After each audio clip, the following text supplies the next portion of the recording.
duhur. Waktu duhur itu kalau nggak salah jam 12 kurang ya. Jadi saya akan memanfaatkan waktu yang ada. Saya mulai. Assalamualaikum warahmatullahi wabarakatuh.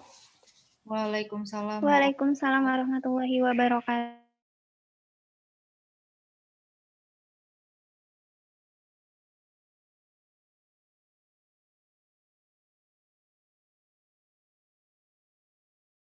Lapar ataupun capek ya, semoga saya tidak ditinggal tidur ya oleh adik-adik sekalian. Mari kita mulai dengan melafazkan basmalah. Bismillahirrahmanirrahim. Saya coba share screen terlebih dahulu nih.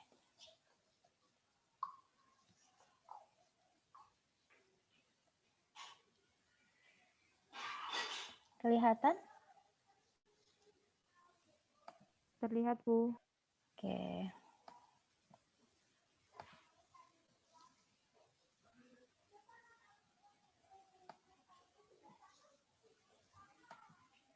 Nanti kalau slide saya nggak gerak atau apa, nanti mohon dikonfirmasi ya. Baik, saya diminta oleh LTPM untuk memberikan materi mengenai imunitas, ya, gizi, kemudian prokes dan isolasi mandiri. Ketika KKN yang biasanya ya di masa pandemi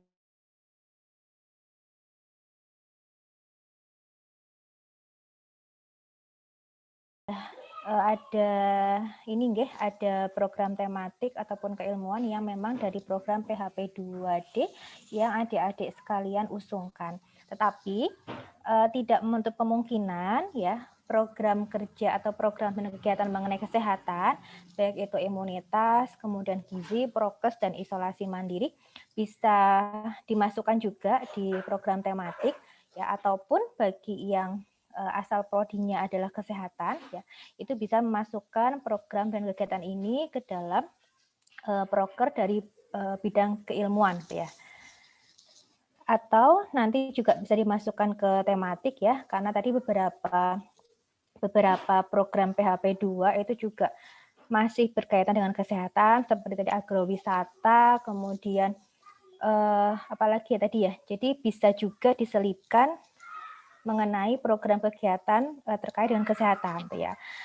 Wisata sehat itu seperti apa, kemudian tadi juga ada berkaitan UMKM ataupun tadi ya tanaman toga gitu ya, juga bisa kita masukkan unsur kesehatannya dalam mengolah makanan ataupun mengelola agrowisata. Itu apakah kita perlu ya memberikan edukasi kepada masyarakat agrowisata yang sehat itu seperti apa, harus menggunakan protokol kesehatan seperti apa, itu mungkin bisa diberikan edukasi kepada masyarakat ataupun kepada pengelolanya ya. Gerak slide saya, Dek, ke slide kedua. Gerak nggak? Gerak nggak, Dek? Gerak, Bu. Gerak, Bu. Oke, siap. Nah, ini adalah saya sampaikan gambaran COVID-19 saat ini. Ini saya ambil datanya per tanggal 31 Juli ya kemarin.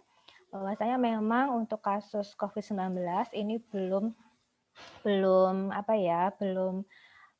berkurang secara signifikan ya. Jadi masih tinggi kasusnya dibandingkan dengan negara lain, tetapi memang di beberapa daerah dengan kebijakan PPKM kemarin itu menurunkan jumlah kasus di beberapa daerah tertentu ya. Itu menurunkan pasien yang masuk ke rumah sakit ya, itu juga ada di berbagai daerah tertentu. Artinya kebijakan PPKM kemarin itu sangat signifikan ya terhadap penurunan kasus di berbagai wilayah.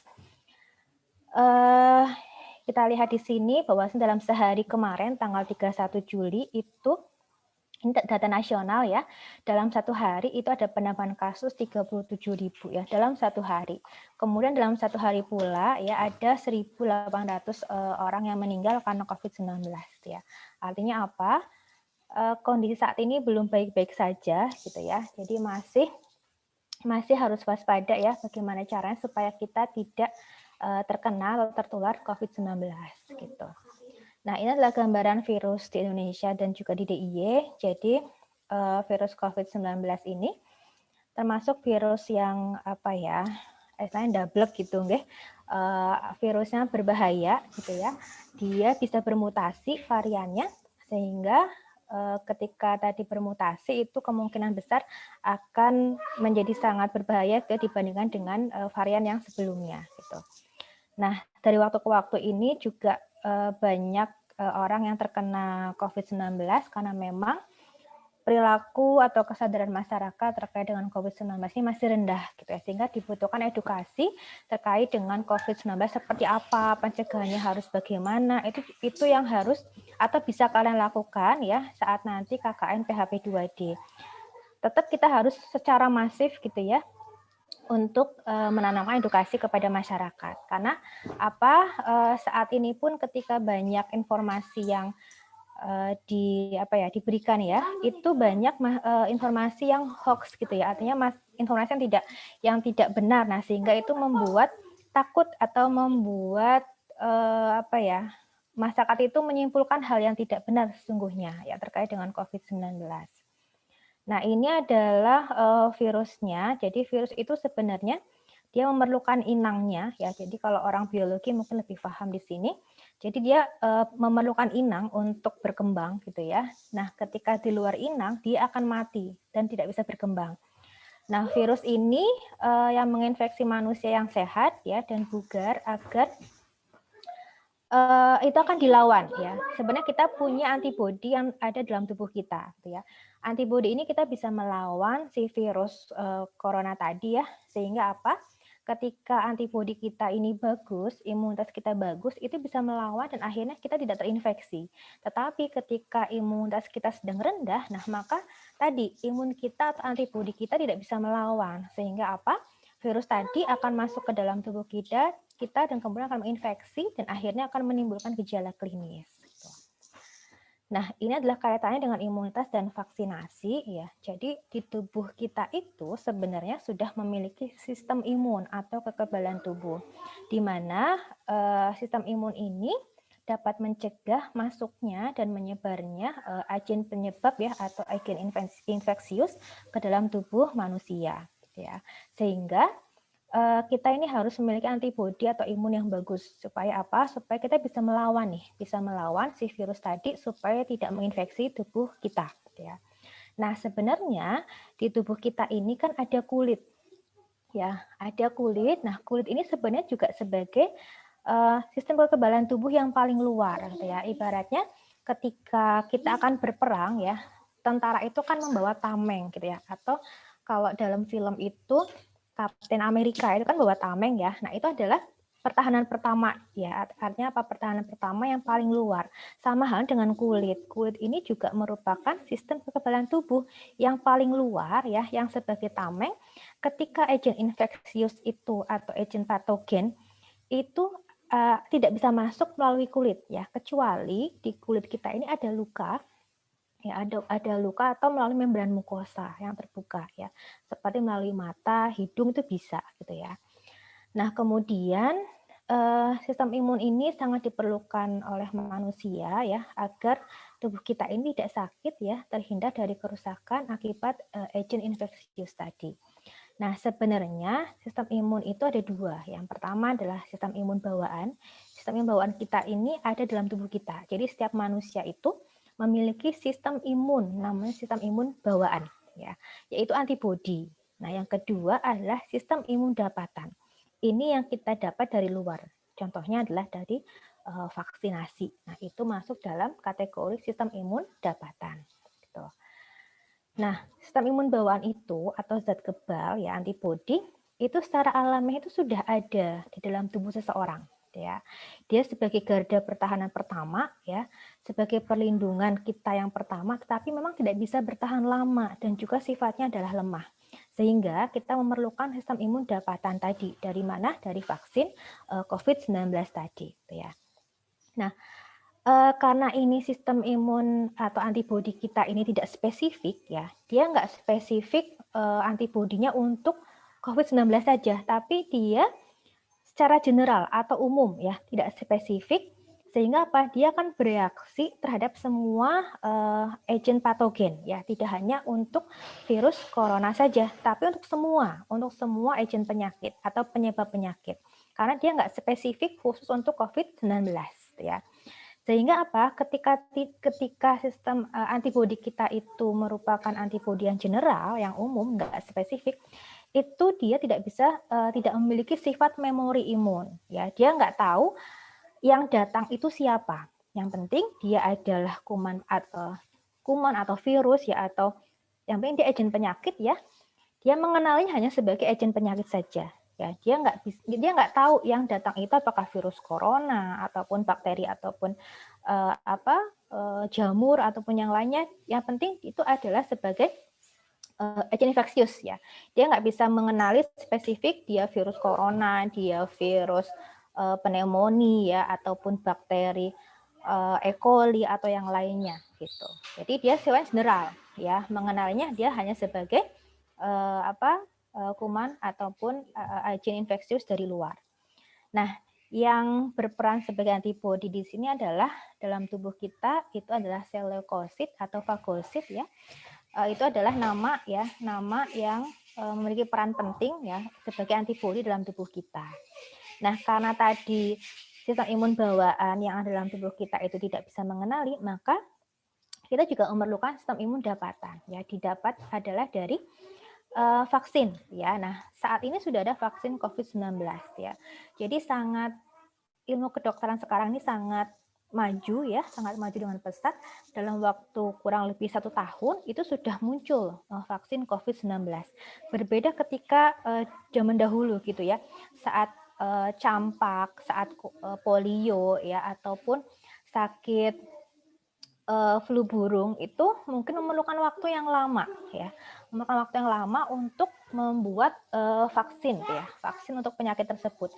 Tetapi untuk COVID-19 ini membutuhkan waktu yang cukup cepat, ya, tidak kurang lebih 1 tahun itu sudah muncul vaksin 19, ya. Nah, sehingga apa? Kita bisa memberikan edukasi kepada masyarakat bahwasanya imunitas itu bisa didapatkan dari vaksinasi. Jadi tidak perlu takut dengan vaksinasi, gitu, ya. Karena kebanyakan saat ini adalah masyarakat takut dilakukan vaksinasi, gitu. Nah, sistem kekebalan ini sebagai garda kedua, gitu, ya, sebagai sistem pertahanan,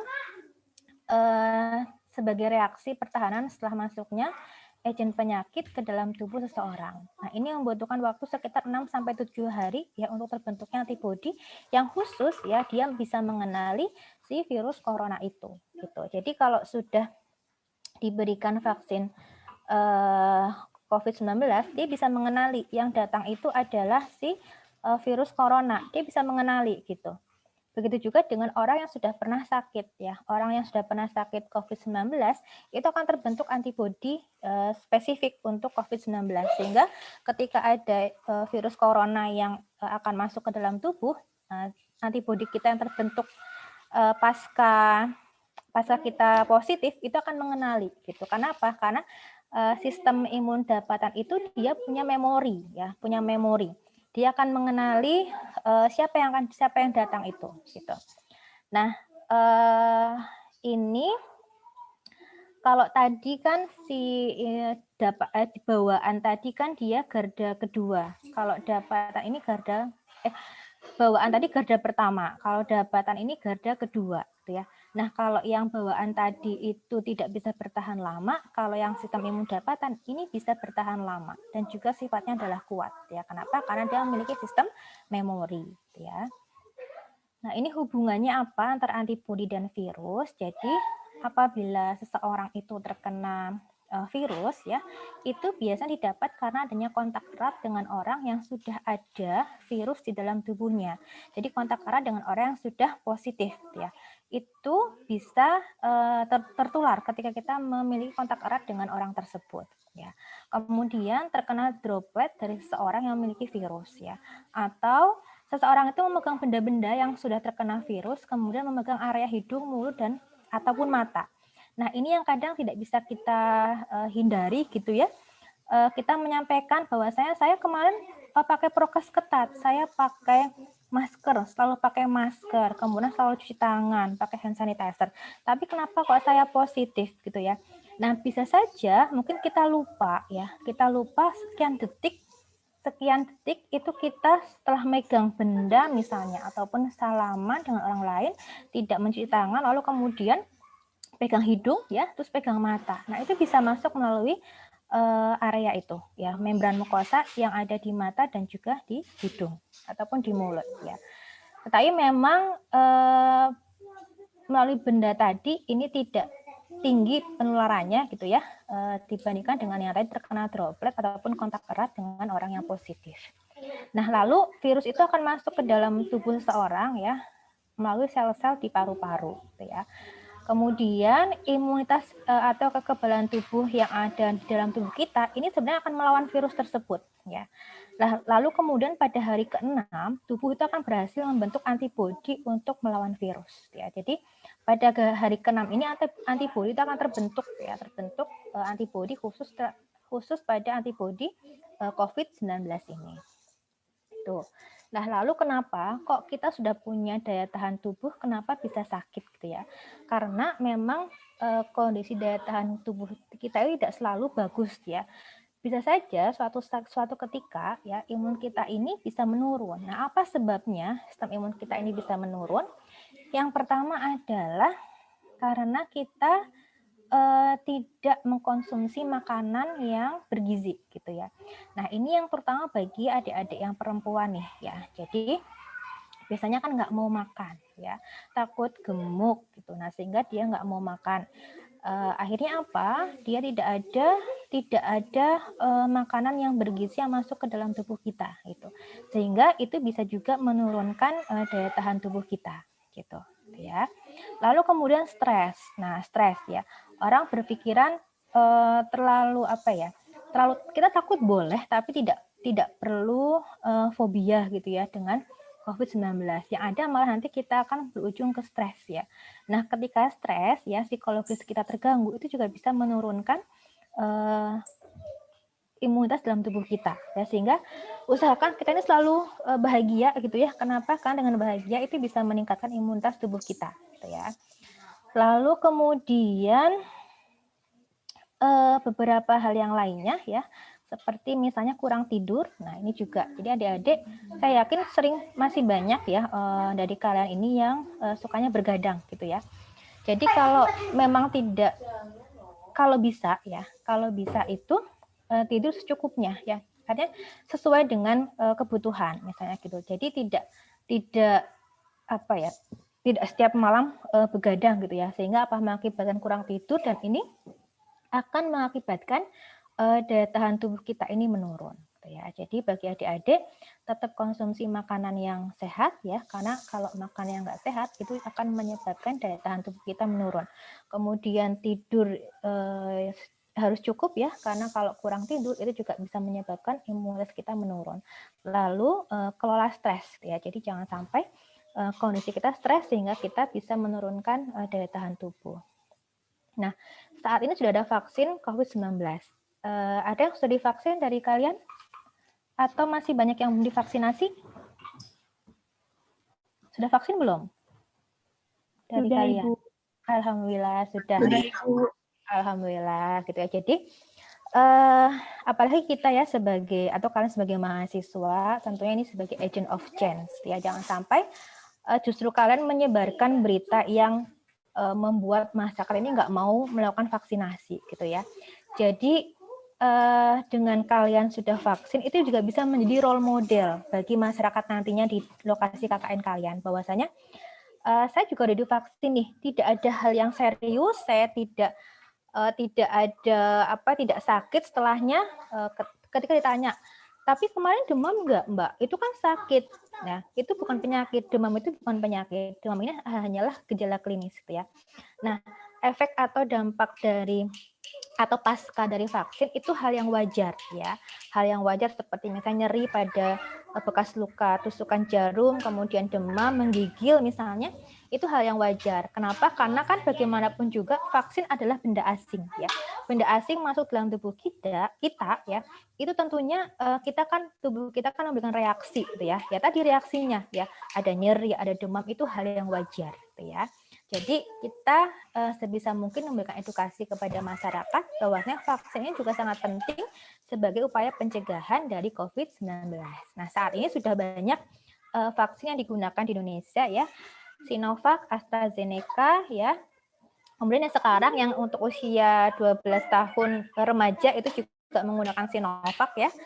Lalu kemudian nanti akan datang ya Pfizer, ini juga yang efikasinya tinggi ya 95%. Kemungkinan bulan Agustus ini akan datang untuk vaksin yang Pfizer ini ya. Ini adalah vaksin-vaksin yang memang akan digunakan di Indonesia ya. Nah, tadi misalnya terkait dengan efikasi. Efikasi ini adalah kemampuan dari vaksin itu untuk mencegah penyakit dan menekan penularan pada individu.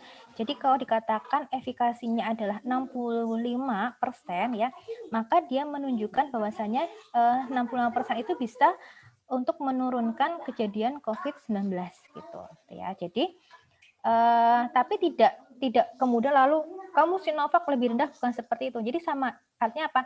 Ini sudah masuk dalam rekomendasi dari WHO ya. Di atas 50% ini bisa kita gunakan untuk vaksinasi. Lalu kemudian perlu kita lakukan edukasi juga ke masyarakat bahwasanya tidak perlu khawatir ya, vaksin itu aman. Ya. Vaksin itu aman ya. Kenapa? Karena sudah teruji ya, teruji keamanannya, mutunya, khasiatnya, dampaknya, dan juga kehalalannya ya. Sudah kita uji ya, dan ini sudah dikatakan oleh MUI ya bahwa ini adalah halal dan bisa dilakukan ya. Kemudian vaksin juga dikembangkan dengan metode inactivated vaksin, artinya tidak menyebabkan infeksi serius ya, yang hampir tidak mungkin ini menyebabkan seseorang terinfeksi gitu ya. Jadi tidak apa ya? Ini muncul pertanyaan, loh itu kan vaksin kan dari virus. Lalu kenapa virus dimasukkan ke dalam tubuh kita, yang ada nanti malah kita sakit. Nah, jadi vaksin virus ini sudah diinaktivasi gitu ya, sehingga tidak akan menyebabkan penyakit pada tubuh kita gitu ya. Ini gunanya untuk mengenali ketika ada virus corona yang masuk ke dalam tubuh kita, sehingga antibodi kita sudah mengenali, oh dia ada nih virus corona, dia bisa mengenali gitu ya. Kenapa? Karena berasal dari inactivated vaksin tadi gitu ya. Nah, kemudian adanya vaksinasi itu juga dapat mengurangi kemungkinan sakit berat karena COVID-19. Ketika ditanya, kalau sudah vaksin berarti kita nggak akan mungkin dong Mbak kena COVID-19 ya. Belum tentu. Jadi itu semua juga tergantung dengan perilaku kita seharian seperti apa, imun kita baik atau tidak gitu ya. Tetapi ketika sudah divaksin COVID-19 ya, ketika itu kemudian kita sakit COVID ya setelah divaksin, itu akan menimbulkan gejalanya yang ringan ya, tidak menimbulkan gejala yang berat. Itu untungnya ketika divaksin gitu ya. Jadi divaksin itu belum tentu kita nggak sakit, tapi bisa saja kita sakit tergantung dengan perilaku kita ataupun imun kita juga gitu ya. Tetapi dengan vaksin ini kita bisa mengurangi kemungkinan sakit berat ketika kita terinfeksi COVID-19 gitu. Tetapi jangan lupa walaupun sudah divaksin tetap kita harus menerapkan tetap 3M itu gitu ya. Tetap menggunakan masker, tetap mencuci tangan dengan sabun, tetap menjaga jarak. Jangan sampai muncul di dalam diri kita, kan kita udah vaksin nih Bu, ngapain kita pakai 3M? Nah, itu yang nggak baik, yang nggak patut kita contoh gitu ya. Karena tadi kita udah divaksin bisa juga kita sakit COVID-19. Sehingga walaupun sudah divaksin, tetapi kita tetap harus menggunakan protokol kesehatan. Oke. Nah, ini alasannya mengapa perlu divaksin. Yang pertama, kita bisa menyelamatkan jiwa, bisa melindungi diri kita, melindungi masyarakat, keluarga dari berbagai macam penyakit, khususnya adalah COVID-19. Gitu ya. Dan WHO menyebutkan bahwasanya 2-3 juta jiwa terselamatkan setiap tahunnya di seluruh dunia itu karena vaksin karena vaksin ya, khususnya dalam hal ini adalah vaksin COVID-19 gitu ya. Membentuk kekebalan tubuh, kemudian memberi perlindungan bagi orang yang tidak dapat diimunisasi. Kalau banyak orang yang dilakukan vaksinasi, ya vaksin COVID-19, itu akan terbentuk herd immunity. Kita akan melindungi orang yang tidak bisa dilakukan vaksinasi. Karena tidak semua orang bisa divaksinasi. Ya. Ada orang-orang golongan tertentu yang memang tidak bisa dilakukan vaksinasi. Contoh misalnya dia punya riwayat hipertensi yang memang tidak terkontrol. Akhirnya apa? Dia tensinya selalu di atas 180 ya, sehingga ketika tensi di atas 180 terus gitu ya, dia tidak pernah di bawah itu, maka tidak bisa dilakukan vaksinasi. Sehingga dengan kita semakin banyak orang yang divaksinasi, itu akan melindungi orang yang memang tidak bisa dilakukan imunisasi ataupun vaksinasi. Gitu. Habis vaksin kok gini ya? Nah, ini yang sering orang beranggapan saya nggak mau divaksin lah. Karena apa? Karena nanti saya sakit malahan. Efek sampingnya banyak, jadi nggak usah lah saya divaksin aja gitu. Nggak mau saya. Kenapa? Karena kemarin teman saya banyak yang divaksin itu muncul reaksi efek sampingnya, misalnya ngantuk gitu ya, kemudian demam, menggigil ya, itu tidak masalah karena itu adalah dampak atau gejala ringan yang memang muncul pasca vaksin COVID-19. Nah, tetap tenang ya, ini wajar. Jadi wajar saja kok ketika habis divaksin demam itu wajar. Bahkan sebelum yang vaksin COVID-19 ya, dulu ketika anak saya divaksin BCG untuk TBC, kemudian HIB, polio, campak, itu juga pasca divaksin itu juga demam gitu ya. Itu jadi hal yang wajar. Kenapa? Karena benda asing masuk dalam tubuh kita sehingga tubuh kita itu juga punya reaksi gitu. Jadi tetap tenang, ini wajar. Kemudian ketika di bekas luka tusukan jarum tadi sakit, maka bisa dikompres ya dengan air dingin supaya tidak nyeri gitu ya. Kemudian jika demam maka bisa dikompres atau mandi air hangat atau minum air putih yang banyak, atau ketika memang pusing atau demam bisa mengkonsumsi paracetamol ya. Tadi ini minum obat bila perlu. Jadi kalau memang diperlukan minum obat paracetamol ya maka silakan dikonsumsi, tidak masalah gitu ya. Tetapi ketika ada reaksi yang berlebihan atau keluhan yang berlebihan, maka kita perlu melapor kepada petugas kesehatan agar bisa dikontrol, kita tahu tindakannya apa, gitu ya. Oke, reaksi ini bersifat sementara dan akan hilang tanpa pengobatan sebenarnya. 2 hari sudah 2 hari itu sudah akan hilang reaksinya. Kalau kemarin ada mungkin di vaksinnya Sinovac ya.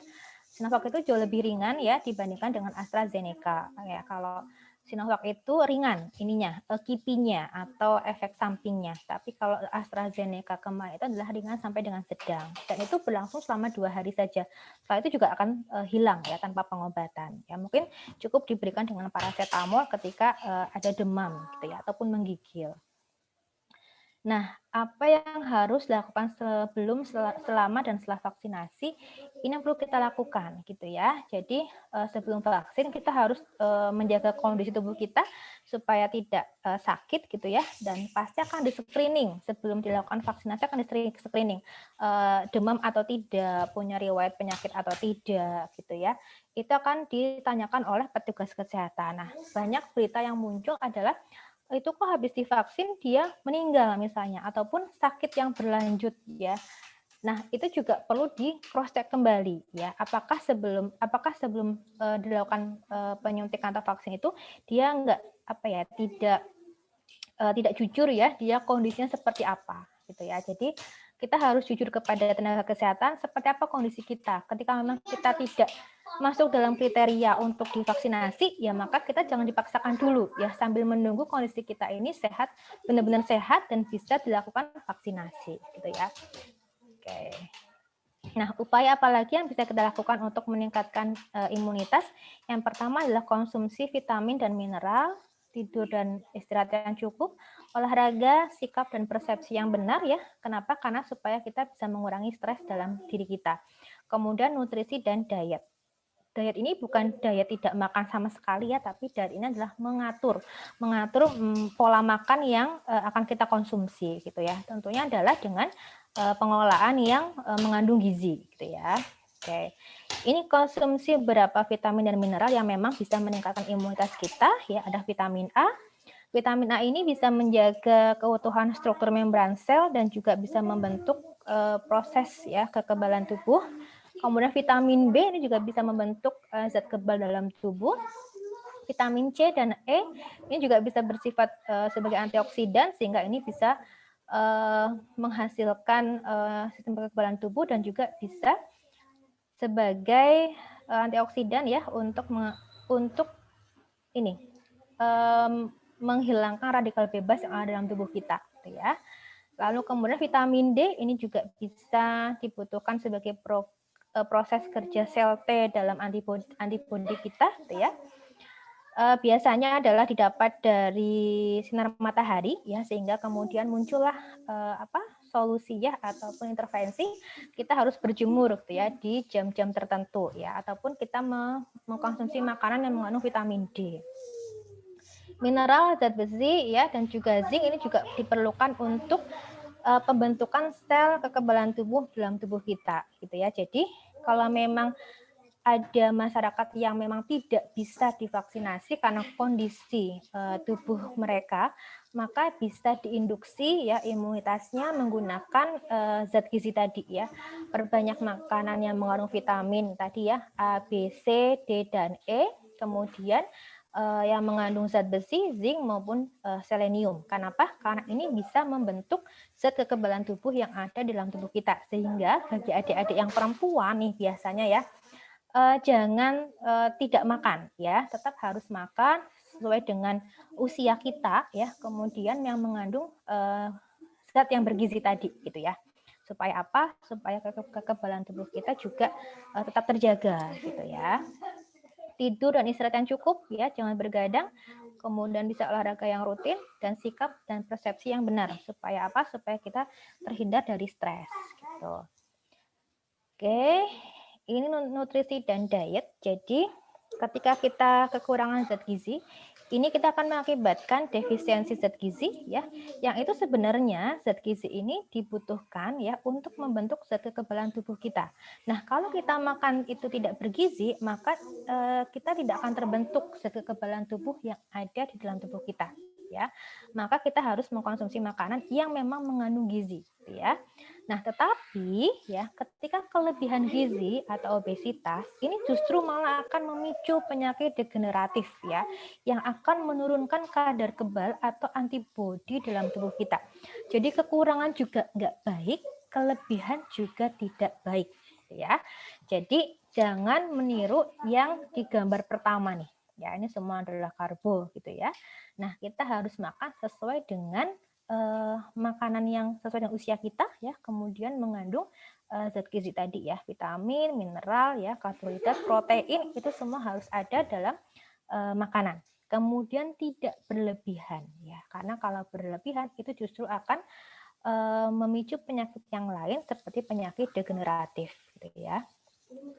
Oke, ini prokes ya. Nah, saat ini penularan yang ada di kita itu adalah penularan di unit terkecil, yaitu adalah keluarga. Kenapa banyak keluarga kita yang terkena atau positif COVID-19? Itu karena biasanya dibawa dari orang yang memang berinteraksi di luar, seperti misalnya bekerja di luar.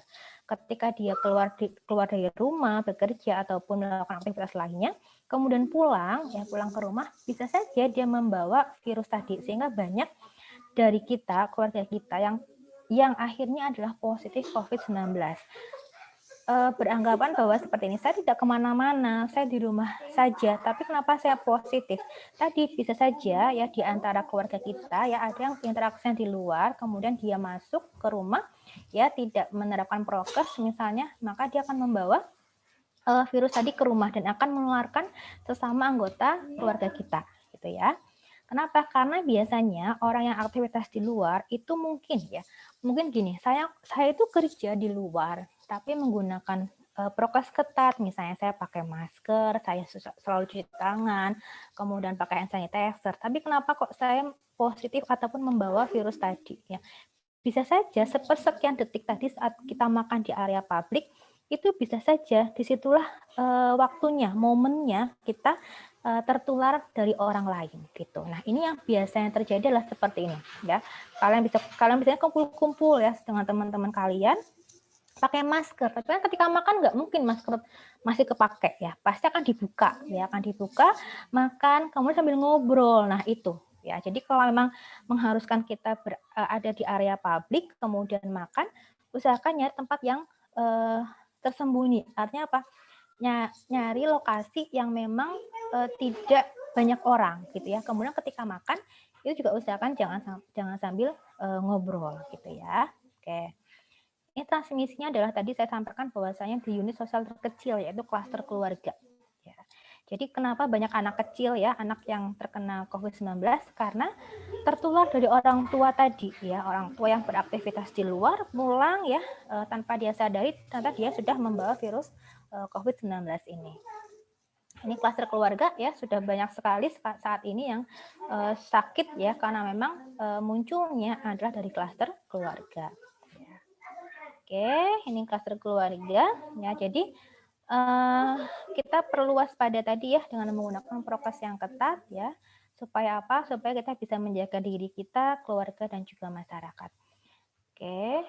Nah, ini yang biasanya kalian suka bepergian, jadi usahakan kita membawa starter kit sendiri gitu ya. Jadi kalau kalian itu biasanya naik Gojek, itu bawa helm sendiri. Jangan menggunakan helm yang tadi dipakai secara bergantian. Jadi kita safety sendiri, kita bawa helm sendiri, kemudian di dalam tas kita ada hand sanitizer, mungkin ada tisu basah ya, bawa masker cadangan, kemudian bawa tempat minum, alat makan ya, ataupun barang-barang yang lain yang kemungkinan itu bisa kita pakai ya, jangan menggunakan barang orang lain ataupun bekas orang lain ya. Jadi kalau kita mau sehat maka kita harus memulai dari diri kita sendiri terlebih dahulu gitu ya. Jadi ini adalah beberapa benda yang bisa kita bawa kemanapun ketika kita memang mengharuskan untuk berinteraksi atau beraktivitas di luar rumah. Gitu. Nah, ini ketika kalian akan pergi ya, pastikan kondisi sehat. Kalau nggak sehat, usahakan di rumah saja. Kemudian gunakan masker, kemudian ketika menggunakan transportasi umum tadi, maka beberapa hal yang harus diperhatikan. Tadi tetap gunakan masker, jaga jarak, kemudian hindari menyentuh sesuatu ataupun menyentuh barang-barang yang ada di transportasi umum tersebut, gitu ya. Kemudian gunakan helm sendiri kalau memang kalian biasanya aktivitasnya dengan menggunakan ojek online gitu ya. Lalu kemudian upayakan kita membayar dengan uang non tunai ya, bisa menggunakan debit ya ataupun electronic money ya, nanti silakan. Jadi kenapa? Karena kalau kita menggunakan uang cash ya itu akan terjadi pengeluaran dari orang satu ke orang yang lainnya ya. Dan bahkan ketika kita habis memegang uang tadi ya, terkadang kita lupa cuci tangan, lupa pakai hand sanitizer, kemudian kita makan. Nah, itu yang kemungkinan bisa ditularkan melalui benda gitu ya. Oke. Ini selama di tempat kerja nanti ataupun ketika kalian KKN nantinya ya, tetap gunakan masker, jaga jarak, lalu kurangi menyentuh fasilitas umum ya, biasakan tidak berjabat tangan, masker tetap digunakan, usahakan aliran udara atau sinar matahari itu masuk gitu ya. Oke. Ketika tiba di rumah ya, silakan membersihkan diri, ganti pakaian ya, kemudian bersihkan semua peralatan yang tadi kalian bawa dari luar ya. Lalu ketika kalian akan beribadah di tempat ibadah ya, di masjid misalnya, itu kalian pastikan menggunakan masker, cuci tangan atau pakai hand sanitizer gitu ya, ada jaga jarak ya, tidak tidak ngobrol gitu ya. Lalu kemudian ketika kita termasuk orang yang rentan, maka bisa untuk beribadah di rumah gitu ya. Ini boleh nggak sih Bu liburan? Boleh, tapi usahakan ketika memang tidak urgent tidak perlu gitu ya. Tapi kalau memang mau liburan itu menggunakan adaptasi liburan yang aman, harus bagaimana? jangan kendor prokesnya, kemudian jaga jarak, bawa hand sanitizer atau bawa starter kit tadi ya, yang bisa kalian bawa sendiri. Kemudian ketika memang diharuskan keluar untuk cari refreshing, itu cari yang tidak banyak orang gitu ya, kemudian tidak banyak orang-orang yang berkerumun, lalu kemudian usahakan tidak yang indoor ya, tapi yang outdoor. Kemudian siapkan uang elektronik gitu ya, lalu kemudian tadi tetap disiplin dalam menerapkan 3M. Tapi kalau memang tidak urgent, tahan dulu untuk liburan tadi. Ya lebih baik kita di rumah, sehat dulu, kondisi aman, baru ketika memang sudah kasusnya itu tidak tinggi, ya sudah aman untuk kita keluar rumah, baru monggo silahkan kalau memang butuh refreshing ya. Tapi tadi harus melihat tempat-tempat mana yang memang tidak banyak berkerumun, ya. Saling mengingatkan, jangan lupa. Jadi kalau diingatkan jangan marah, ya. Ini yang biasanya sering terjadi gitu ya. Diingatkan marah. Nah, kalian juga jangan sungkan untuk mengingatkan. Tapi saat ketika mengingatkan itu jangan menggunakan nada yang tinggi, jangan marah-marah gitu ya. Sehingga ketika kita mengingatkan itu akan diterima oleh orang lain. Ya, kemudian tetap laksanakan ya 4M, 3M ya ataupun prokes ya. Nah, ini adalah APD yang harus kita gunakan. Kalau ini APD yang digunakan oleh tenaga kesehatan ya, baik itu level 1, level 2 ataupun level 3. Ini yang ada di pelayanan kesehatan. Nah, tapi bagi kita masyarakat itu kita APD-nya adalah dengan menggunakan masker gitu ya. Nah, ini ada beberapa jenis masker ya, dan ada masker medis ataupun masker kain. Masker medis ini memiliki kemampuan filtrasi ya, yang tidak diikat ya. Ketika kan kalau masker kita cantelkan di telinga gitu ya, itu 56,1% dia bisa menghindarkan kita ya dari virus ya. Tetapi ketika kita ikat, jadi kita pelintir ininya talinya ya, baru kemudian kita ikatkan di telinga, itu akan menutupi rongga yang kebuka tadi, sehingga dia akan efektif lebih tinggi dibandingkan dengan kita ketika hanya menyantelkan saja di telinga ya. Nah, lebih efektif lagi kalau kita menggunakan masker ganda atau 2 lebih baik. Nah, tetapi ini juga ada aturannya ya. Dimasukkan ganda di sini adalah yang di lapisan pertama itu adalah masker medis, kemudian dilapisi dengan masker kain ya. Jadi bukan masker medis kemudian dilapisi dengan masker medis kembali. Itu salah ya adik-adik. Jadi masker medis kemudian dilapisi dengan masker kain. Nah, saat ini rekomendasi dari Kemenkes dan WHO itu 2 lebih baik. Jadi silahkan gunakan masker ganda.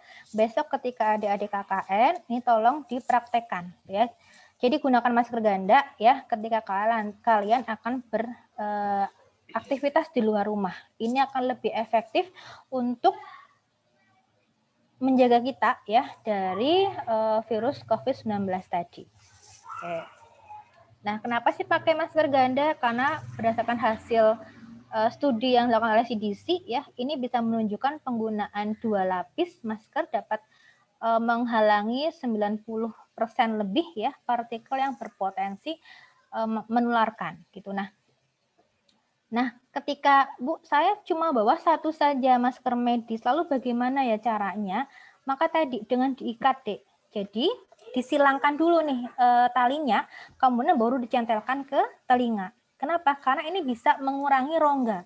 Kalau masker hanya digunakan saja seperti biasa, ini kan rongga yang kebuka kan lebar nih. Nah, ketika kita silangkan, kita ikatkan, itu akan menutupi rongga yang lebar tadi. Nah, ini cukup efektif dibandingkan dengan yang hanya biasa saja ya. Ini kepepetnya ketika kita hanya memiliki 1 masker saja, 1 masker medis, dan kita lupa membawa masker kain. Ya. Jadi ini rekomendasi dari Kemenkes yang memang harus kita gunakan. Gitu ya. Isoman, nah ini. Jadi isoman ini adalah kita akan memisahkan ya antara orang yang sakit dengan orang yang sehat. Ya, kalau memang kita merasa telah berinteraksi atau telah kontak erat dengan orang lain, maka kita harus sadar diri, harus melakukan isolasi mandiri di rumah, atau apabila kita memiliki gejala, ya demam, pilek ataupun batuk ya, ataupun hilang rasa, pembauan dan hilang rasa di mulut ya, itu silahkan untuk melakukan isolasi mandiri, gitu ya. Jangan seperti ketika kita memiliki gejala lalu kemudian kita masa bodoh dan kemudian beraktivitas di luar rumah. Kasihan orang lain gitu ya. Jadi kita harus sadar diri dalam melakukan isolasi mandiri. Nah, kapan dilakukan ya? Untuk apa dilakukan? Kenapa dilakukan adalah untuk agar tidak menularkan kepada orang lain ya. Lakukan selama 14 hari dengan tetap berada di rumah dan tidak bepergian ke tempat-tempat umum sampai hasil uji laboratorium itu keluar ya. Jadi kita harus sadar diri untuk isolasi mandiri ketika kita memang memiliki gejala ya, ataupun kita habis berinteraksi dengan orang yang probable. Dalam hal ini adalah orang terkonfirmasi COVID-19 ya. Nah ini ya kapan dilakukan isolasi di rumah dan dirawat di rumah sakit? Ketika gejalanya ringan maka bisa melakukan isolasi mandiri di rumah ya. Tetapi juga ketika isolasi di rumah ini juga kita perlu melaporkan kondisi-kondisi kita seperti apa di rumah kepada petugas kesehatan yang ada di puskesmas ya. Ketika kategorinya berat maka bisa dirawat di rumah sakit. Nah ini yang banyak di masyarakat yang tidak mau ketika sakit dibawa ke rumah sakit karena tadi dengar cerita dari orang lain ketika di rumah sakit nanti akan dicuekin, tidak dilakukan tindakan medis oleh perawat ataupun dokter, dibiarin aja, kemudian nanti di IGD ngantri dan lain-lain misalnya gitu ya, sehingga banyak orang yang ketika memiliki gejala berat itu nggak mau dibawa ke rumah sakit dan akhirnya memutuskan sendiri untuk isolasi mandiri dan di rumah, dan akhirnya apa, kemarin ya banyak orang yang meninggal saat melakukan isolasi mandiri di rumah. Kenapa? Karena mereka takut untuk dirawat di rumah sakit ya. Oke. Ini adalah protokolnya ketika di rumah ya, maka tetap harus menggunakan protokol kesehatan gitu ya, harus terpisah tempatnya, tetap menggunakan masker ya, jaga jarak, tetap berperilaku hidup bersih dan sehat, selalu mengecek suhu tubuh kita setiap harinya, kemudian mengecek saturasi tubuh kita supaya apa? Supaya kita tahu kondisi kita seperti apa gitu ya. Oke. Nah, ini bisa untuk dijadikan program dan kegiatan KKN kalian ya. Contohnya ini saya misalnya membuat contoh program-program yang berkaitan dengan kesehatan tadi. Nah, ini bisa kalian terapkan, silakan untuk di KKN PHP 2D yang akan kalian lakukan nantinya gitu. Karena sudah azan, jam berapa ya? Oke, jam.